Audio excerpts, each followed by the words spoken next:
There's a new subvariant of Omicron that's being called the stealth variant that's believed to be more contagious, sweeping across Europe and China, is what reports are saying.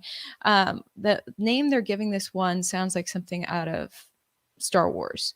So we're going to talk about that, as well as, the impact of this subvariant in China allegedly is causing such a shutdown that China's economy is set to be crippled, which is going to have impacts on oil. Now, oil's a big talk right now. And guess who's been sending oil to China?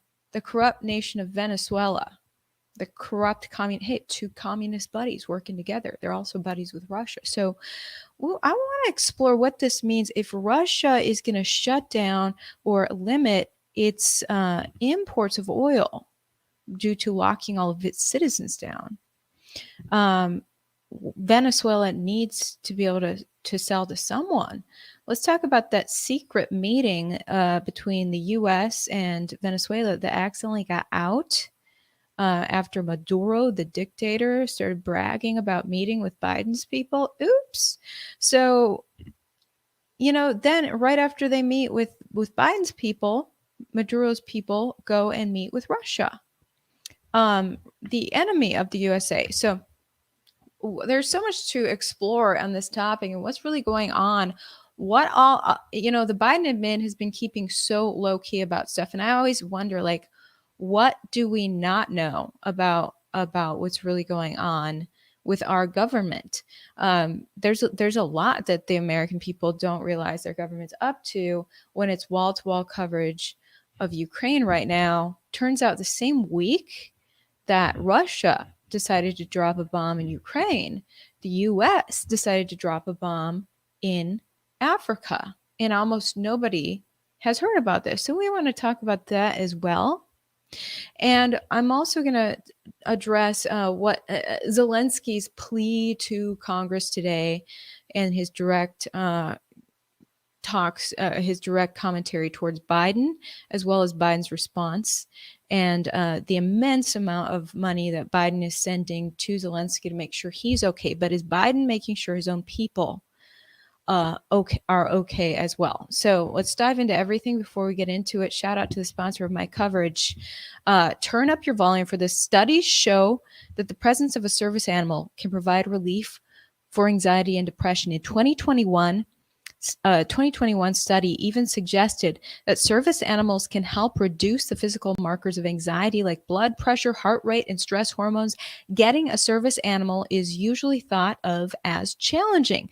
That's why we made it easy to register your own pet as a service animal. This service quickly lets anyone register their animal as an emotional support animal for housing or as a psychiatric animal for travel. Imagine how convenient having a registered service pet will be. If you are tired of paying ridiculous pet fees, you'll love it. American Service Pets has a special offer good for the next 24 hours. Go to www.approvemypet.com or visit that link down below in my description to register now. All right, so this stealth subvariant, guys, I want to show you guys what the NBC is covering this and talking about how devastating it is. I guess it's in the hundreds of thousands of new cases with the stealth subvariant. COVID cases are rising as Omicron stealth subvariant it spreads around the world. It's getting pretty bad. In here, you can see COVID cases per million surging in the Europe mainly. Netherlands, France, UK, actually Germany is having devastating effects. It turns out China is flatlined at the bottom, which is really interesting since China just locked down 51 million of its people, but they take this variant very seriously. So they talk about it right here. So now, Danish scientists believe that the BA2 subvariant is 1.5 times more transmissible than the original Omicron strain. So this is what this variant's called, is BA.2. So they're scrounging so hard to have new variants now that they're splitting the same variant up into multiple sections. So this is still Omicron, but the first Omicron was BA.1 and this is BA.2. And that's how they're making new headlines out of the same variant. But they say this subvariant, a stealth variant, is 1.5 times more transmissible than the original Omicron strain, and it's already overtaking it. The BA.2 variant, says NBC, is now responsible for over half of the new cases in Germany and making up around 11% of the cases in the US. In China, cases are extremely low, as you can see in this chart, but China's having a horrible time with it. Apparently, this is the worst level of new COVID infections in China since 2020, since the pandemic began. It says here, but that's so China has a zero COVID policy, so they're taking this very seriously. But apparently, China is now at, for the past month, according to this report, if I'm reading these numbers right, China has had, mainland China nationwide is at a total of 8,000 cases of the illness. Okay, on Monday, I reported the shocking news that China had a total of 1,400 new cases. That's why they were locking down 51 million people, and why you won't be able to get your new Apple computer or iPhone anytime soon, likely, because they just shut down the city where Apple produces its products. So now they have a whopping total of 8,000 cases, if I'm reading this right, in the past month. And for China, that is the worst since 2020, which is shocking to me. That's as bad as it's been in China, which I feel like you have to take anything China says with a grain of salt, right? Because they're such propagandists. Like, are they making it look less bad than it is, or what's going on? But apparently the worst it ever got, according to this report, is around 8,000 cases, which is just stunning to me. They're saying it's the worst that they've had. By the way, today is the 2-year anniversary of 15 days to slow the spread. This is literally like we're doing a flashback in time right now. This article is from the White House back 2 years ago, March 16, 2020, 15 days to slow the spread. This afternoon, President Trump and the White House Coronavirus Task Force issued new guidelines to help protect Americans during the global coronavirus outbreak. The new recommendations are simple to follow, but will have a resounding impact on public health.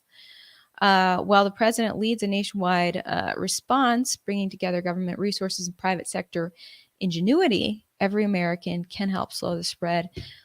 Isn't that crazy? Like seeing Trump and Fauci, and how Fauci was on his task force. Do you guys think that Trump knew how corrupt Fauci was?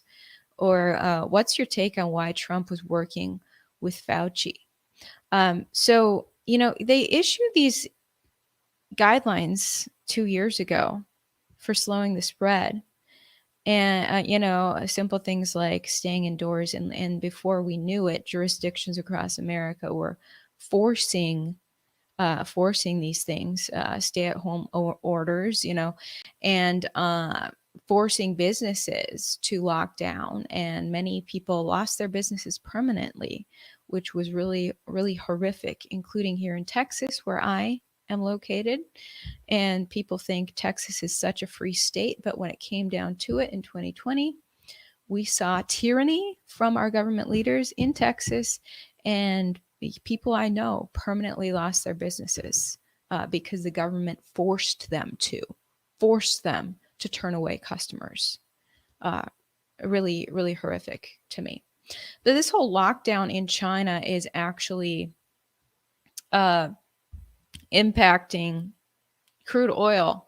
So China's COVID struggles bring demand destruction back to crude oil debate. So because and it's just so silly that kind of China's having these COVID struggles. Like, what's really going on? Because it's only a couple thousand cases, according to reports, and China's deciding to lock down 51 million of its people and basically force a recession upon itself right now. So, crude oil, it's like, oh, China's probably going to stop buying crude oil, which China's one of the oil distributors who relies on China as a buyer is the corrupt Venezuela government. So it's just really interesting to me that, if Venezuela is losing its big customer as Venezuela is trying to scrounge by communist dictatorships, harm their own selves, economy wise. So anyways, China was their saving grace, buying crude oil from them. And now America has just cut itself off from Russian oil. So America needs to get oil from somewhere. And then we hear about this secret meeting between USA and Venezuela. And apparently America didn't really want to get that out, let that out, that they had met with Maduro, who they don't even recognize as the leader of Venezuela, allegedly. But now when push comes to shove, apparently the Biden admin does recognize him. My friend Oscar De La Rosa actually had an interesting take on this on his Instagram. So he's Cuban. He's a lawyer in Miami, but he keeps close tabs on what affects Cuba, because this all actually impacts Cuba.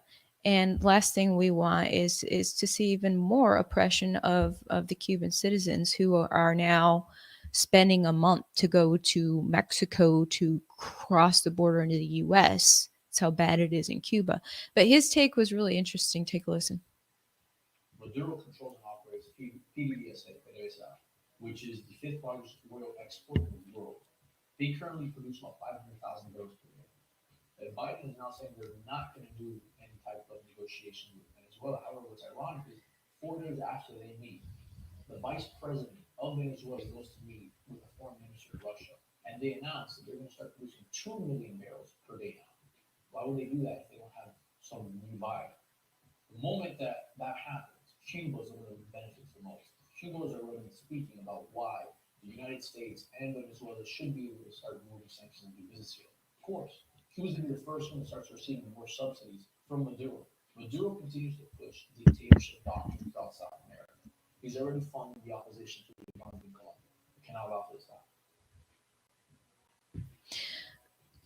So yeah, can you guys hear me? I'm just seeing your comments saying you guys can't hear me very well. Hello. Just seeing what's going on. Can you guys hear me? So that's if Venezuela's economy is benefited because U.S. has had sanctions against the dictatorship in Venezuela for some time. You guys didn't hear the video? Oh my gosh. I'm having tech issues today, aren't I? Hard to hear the video. Can hear you fine. Okay, well, guys, maybe go look his stuff up yourself, because let me just summarize this for you. He, Oscar is saying there that basically Venezuela is having these big meetings with Russia and the U.S. right now over its oil, pretty much. Well, although the U.S. is backtracking and saying, no, we're not talking about oil. But if Venezuela's economy is benefited as a dictatorship, it's one country that it subsidizes is Cuba. So that not only is a evil communist regime growing in Venezuela if we trade with them, but they're helping the Cuban regime maintain as well. So the Cuban leadership gets to scrape by and continue enacting tyranny on its own people with the help of Venezuela. So it's really bad for the people of multiple nations if the US is collabing with a corrupt nation like Venezuela, because US is cutting off its oil supply from Russia. Like, dude, like, why can't we just go back to the Keystone pipeline and go back to our own energy supply, which Trump completely restored the energy supply, the domestic energy production when he became president. Increased America had just total reliance on its own energy supply, and Biden obliterated that in the name of pretending to be an environmentalist when he wasn't. He all he did was divert to buying energy from outside of the U.S. and pretend that we're reducing our energy imports. So it's really interesting. So this article is just so funny from Reuters. Venezuela's Maduro says work agenda agreed with U.S. delegation. So he kind of outed the U.S. here for their secret meeting. 3 American delegates went and secretly met with him, and he's like, "Oh, we just had a great meeting with Venezuela." And the Americans are like, "Oh crap!" And then it's so interesting that days later, Venezuela's vice president then goes and meets with her quote unquote good friend, the Russian leadership. So what are these, and they posted pictures on Twitter of them like walking together and stuff. This stunt of like Venezuela and Russia are buddies right after they met with the US. So what's going on? But both Venezuela and Russia have a significant amount of oil, and America needs oil. So Venezuela has increased its oil output a lot with the help of not only of collaboration from corrupt Iran, but also the buyer, China. China is a big buyer of the oil there. So now if China is locking down its economy, Venezuela needs to sell to someone, but the U.S. is backtracking and saying, "Oh, we're not," the White House and Psaki is saying, "Oh, we're not talking about that right now." Chevron, they're still hoping that Venezuela will indeed end up collabing with the U.S. They are good to go on that, but if they are, it's like I'm just wondering, is the U.S. secretly now buying oil from Venezuela and they're just going to keep it low key, and Americans will be like, "Oh, we don't know why our gas prices are suddenly going down. We don't know that we're buying from corrupt Venezuela." Jen Psaki's press briefing on Monday, a reporter asked her about this. And then last week at a briefing, the reporter says, "You told us that us as reporters should, quote, not focus a lot on our conversations about the future of the United States importing oil at this point from Venezuela. Were you ruling out that the U.S. would import oil from Venezuela?" And Psaki just said, "I was saying it's not an active conversation at this time." So Psaki kept it super vague that importing oil from Venezuela is, quote, not an active conversation at this time. Is that because the U.S. already did a secret deal and that they don't have to talk about it anymore, or what? But it's just interesting that she said that. This is a great article about the U.S. retreating on Venezuela oil talks after Maduro meeting criticism. So Maduro blabbers about his talk with the U.S., and the U.S. backtracks a lot after that. And the U.S. was like, "Well, we're just we were not meeting with Maduro at all in regards to oil." Here's this interesting part. The official U.S. explanation for the trip changed during the week, and by Friday of last week, State Department spokesman Ned Price said the delegation had traveled to Caracas with two priorities in mind. The first was the release of U.S. prisoners, and the second was the championing the democratic aspirations of the Venezuelan people. He made no mention of oil. So they just wanted to talk about adding democracy and less communism in Venezuela, as well as freeing some of these prisoners, Americans that Venezuela has unjustly locked up. And he's like, no, oil wasn't a thing. And there's no quid pro quo about it. There's no exchange going on here. He's promising. Price denied that there was a quid pro quo because, the question is, are you, Venezuela, if they're going to release our prisoners, they're going to want something in exchange, right? And what America needs right now is oil. So are they going to get it from Venezuela? America just needs to get back to its own oil supply and actually reemploy those workers on the Keystone Pipeline that Biden forced to lose their jobs as soon as he got inaugurated. Yeah. All right. So that I just have a lot of questions in regards to that, as well as that's just one thing. Like, we don't know what we don't know, and obviously USA wanted to keep that low key, that they were meeting possibly about oil.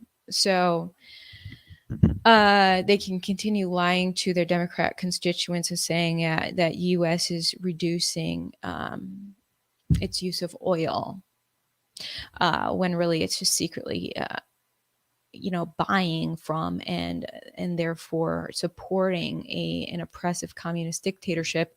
Another thing, that was kept really low key was a bombing in Africa that occurred the same week that Russia decides to start bombing Ukraine.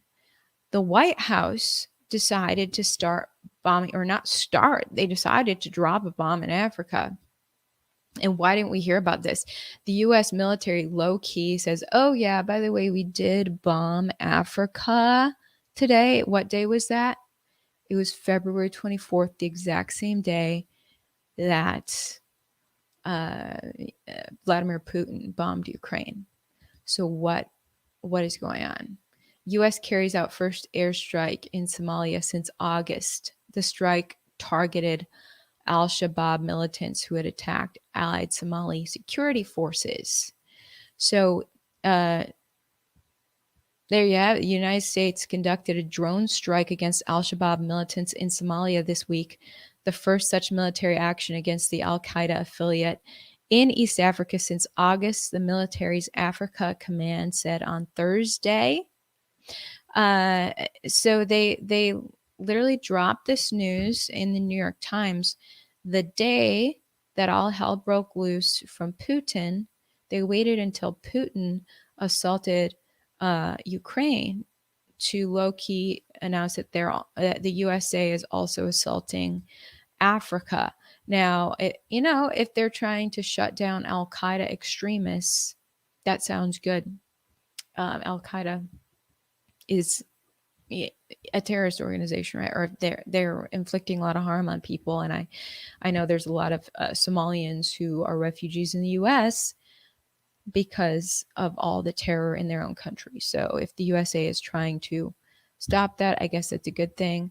And they said here that they allegedly didn't hit any civilians when they dropped the bomb. But the history has shown that's not always true when the USA is dropping bombs. As WikiLeaks outed our U.S. military back in 2010, WikiLeaks alerted the public across the board that the US military had recklessly gunned down um, a lot of people uh, for no good reason, including two Reuters photographers. And I think that's why Julian Assange is locked up to this day, and the U.S. wants to keep him in prison and get him back to the U.S. and lock him up in U.S. prison, because Julian Assange showed how reckless our U.S. military can actually be. So who knows? But it's just really interesting that the USA waited to secretly, to just super low key say, yeah, we dropped a bomb in Africa, as they're criticizing Putin for dropping bombs in the USA. But USA obviously is sending a lot of support to the Ukraine, and you guys probably saw that news today from Biden about how much he is helping Zelensky. So Zelensky, it was a packed out house in Congress today as they watched Ukraine President Zelensky on the big screen to hear his plea to America to help him out more. And I was like, well, if he's making a plea to us, he better talk to us in English. But he did not. He actually did pretty much his whole speech in what I'm assuming is Ukrainian. But at the very end, he did switch to English to address President Biden directly.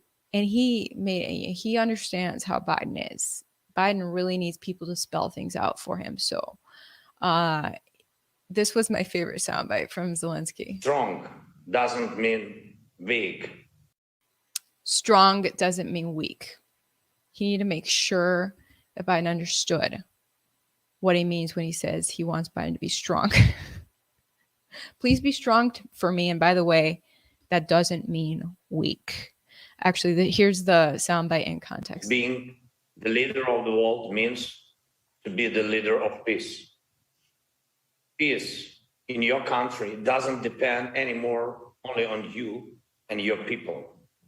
It depends on those next to you, on those who are strong. Strong doesn't mean weak.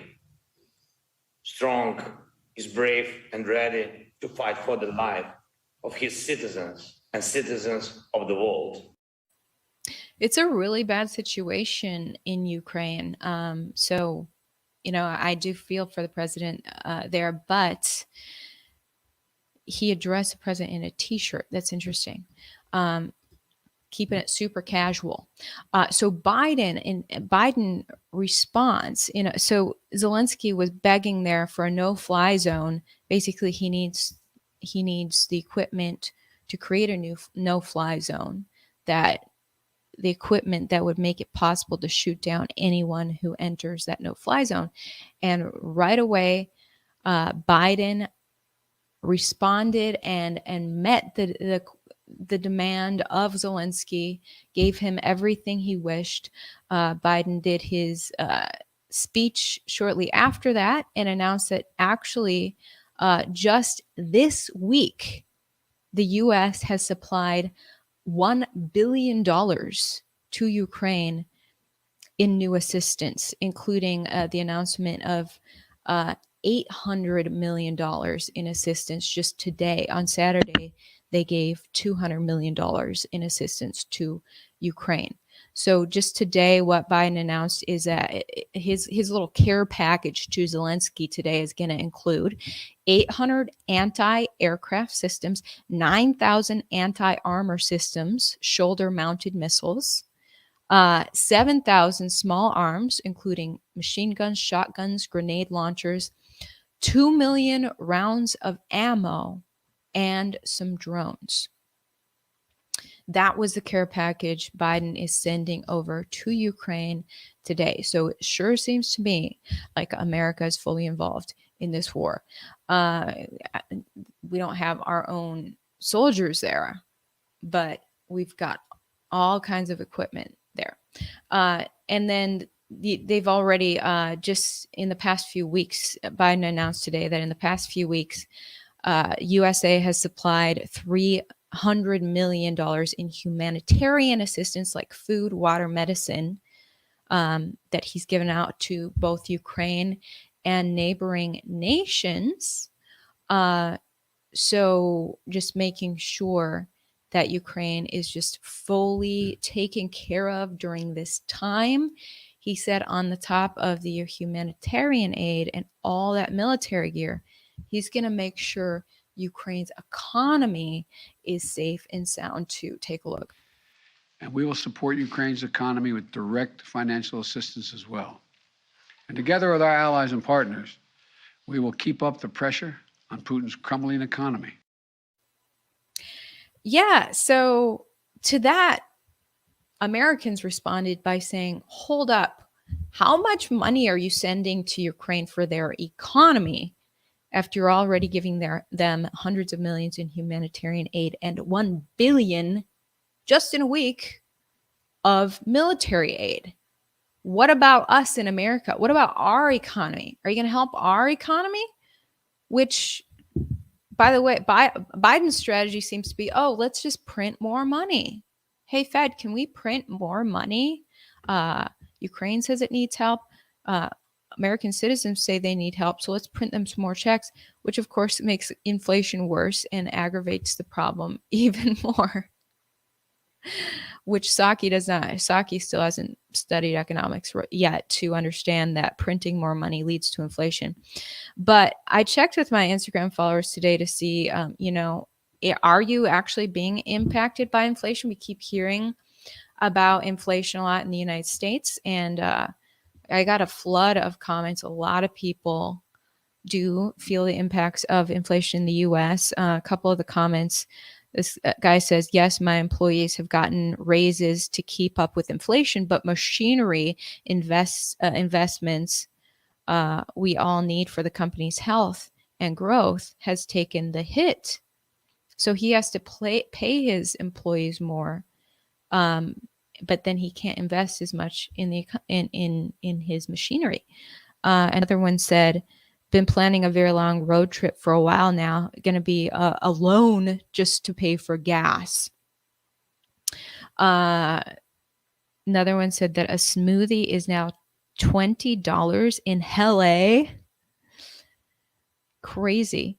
Another small business owner says lumber and gas increases have led directly to a slow year so far for coops. So this is my friend Mike who makes chicken coops, and less people, it costs more to build the coop now. So he's having to charge, he says he charges people 10 to 15% more to make the coop. So a lot of folks has simply said no, and he's losing customers now. So it's just like small business owners are between a rock and a hard place right now. This lady says, oh my word, is literally doubled the cost of her trips to Carolina from the southern portion. And the adult children can't make more money, so there's a bit more stress. It's awful. Wow. This one says, not only have fuel and food costs gone up, but water, gas, and electric have jumped between 10 and 15% this year. It's nuts. This one says, our heating fuel refill was expensive in December, $1,200 to fill up our tank. Now it's $2,300. So about doubled. It was already expensive in December and the cost doubled by today. That's insane. Tons, like hundreds of comments on there. So you guys can go read it on my Instagram, real.ivory, everyone's comments about how awful inflation is here. So people are saying, what about us? Biden, we're glad that you love Ukraine so much. And you're sending them money to help their economy too, in addition to humanitarian and military aid.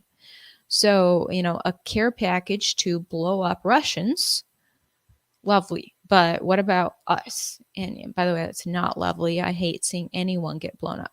But, why is Biden looking after Ukraine so much. A lot of people have theories about that. A lot of people have theories about, Biden has to cozy up to Ukraine because they've covered for some of his corruption. So many questions. It's a very confusing time, isn't it? I just wanted to go over some of those things with you guys today. And I'm seeing your comments. Real Ivory on Truth Social. Yes, I am on Truth Social now. I need to link it down below, but in the meantime, just go search my name on Truth Social, or my official handle is at Ivory Hecker on Truth Social. So that's what's going on, you guys. A lot is going on. Thank you so much for joining my live stream, and I guess I'll see you guys as more news develops tomorrow. But stay safe from that stealth variant. Ha ha.